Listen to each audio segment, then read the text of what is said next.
Dark Side of the Moon. What a great way to start. 741 consecutive weeks in the UK charts. Don't look that old, do I? No. But you've got the checks. 500 million copies. The Rolling Stones' best recorded album of all time. On its own, that is a deserved round of applause, yes?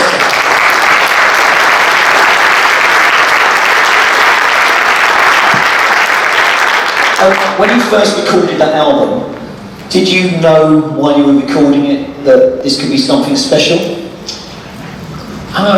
Well, we knew it was the best thing we'd done up to that point, but making a great album, or an album that you think is great, is not quite the same as guaranteeing 80 million sales or whatever it is. So nothing is a foregone conclusion, and in fact on sort of our previous record, particularly in America, we thought it was far better work than we'd done, but there was absolutely no guarantee it was going to sell any more than anything else. You were very involved in, I used as a drummer, obviously I know how important drummers are, but you were more than just the drummer in those involvements, sounds and everything. At what stage did you get into the other side of just not being the drummer? Well, I think it's probably from inception of the band, really. As soon as we started working with sound effects and sort of new technology, I mean, we had two enormously helpful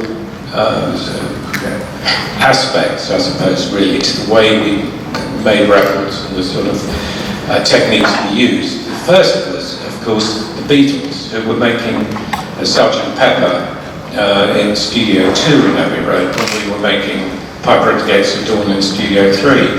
So there was an enormous sort of support, I suppose you'd call it, from Abbey Road itself, because there was so much new technology going on. Or George Martin and Norman Smith, who'd been the engineer on some of the earlier Beatles albums, were constantly messing around with phasing and flanging and sort of techniques of tape echo and so on. So that was one aspect of it. And the other was a guy called Ron Geesin. I don't know if many of you know about Ron, but he was an extraordinary solo performer, but he always made all his own records and used recorded at home rather than in the studio, what I was trying to say. And Ron was enormously keen on sound effects and weird treatments. And I think I probably picked up a lot of that sort of information from him.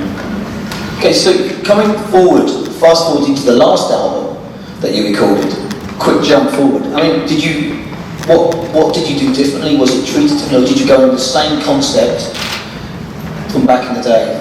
Well, almost every record we've made has not followed the pattern of the record before. In fact, Endless River is a curious mix, because it kicked off as being a part of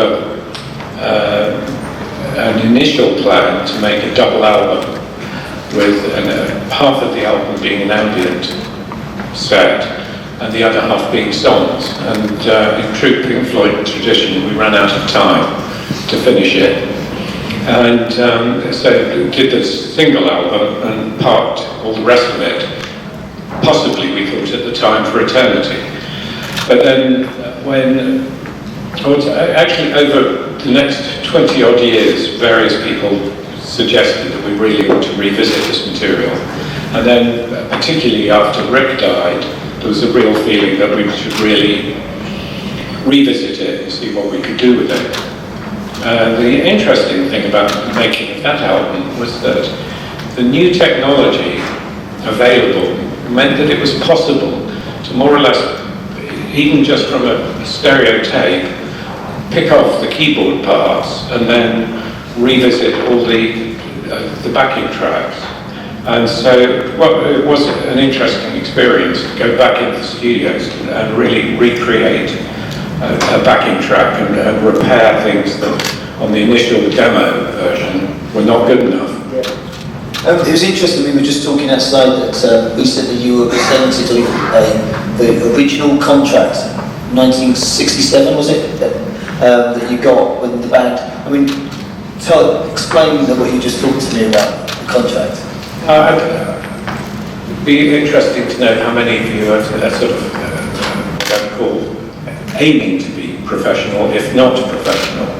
But it was, I was talking to a group of would-be entertainment lawyers, which is a pretty frightening thought. And I did it with a guy, Chris Ainsworth, who's the lawyer at Warner Brothers, which is our new record company, that EMI no longer exists.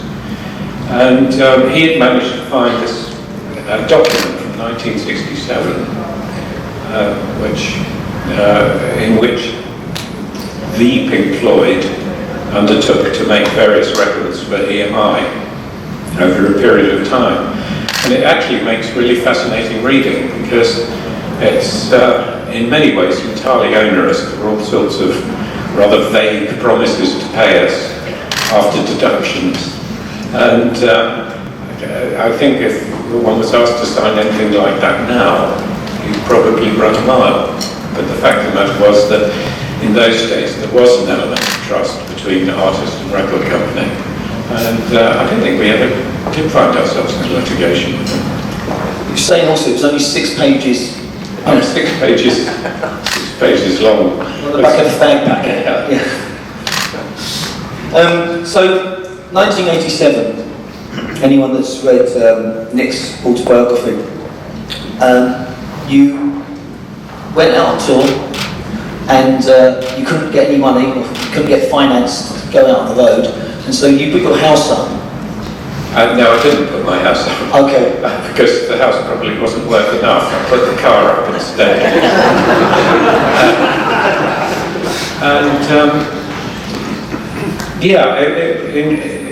At the end of the day, it wasn't for very long because a very nice man called Michael Cole did come along and took the punt. But there was, in 87, when we were about to release Momentary Lapse of Reason and go on tour, we still didn't actually know if Roger was going to try and injunct against us.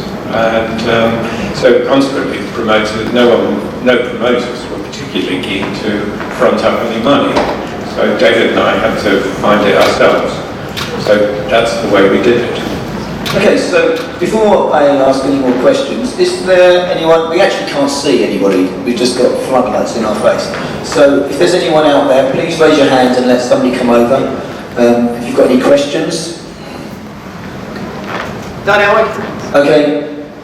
When you played on Division Bell, which is personally one of my favourite albums, I understood that was similar to what you did with your last album, where you just sort of jammed around and you played along, and then you took the bits that you liked and you made the album. Is that the way that you prefer to do something?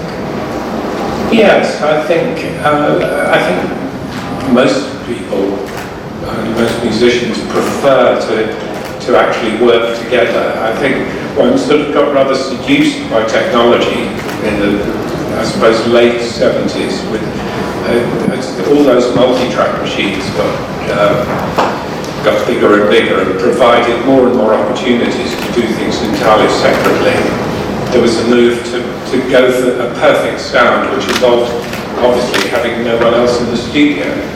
So I think we all got a little bit sidetracked by that. I mean, it now seems really old-fashioned because hopefully there's going to be a sort of resurgence of interest in great sonic quality. But it's quite extraordinary what people listen to music through these days.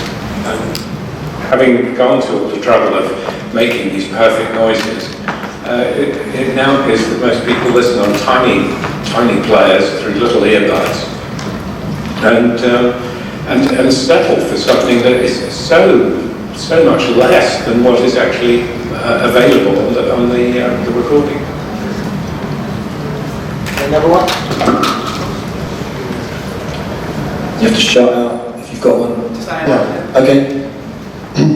You said about these days, would you sign a contract in the current climate? But from what you know about modern music and everything, technology, what would your business plan be for if you're just starting out now, if you're a drummer and creative person like yourself?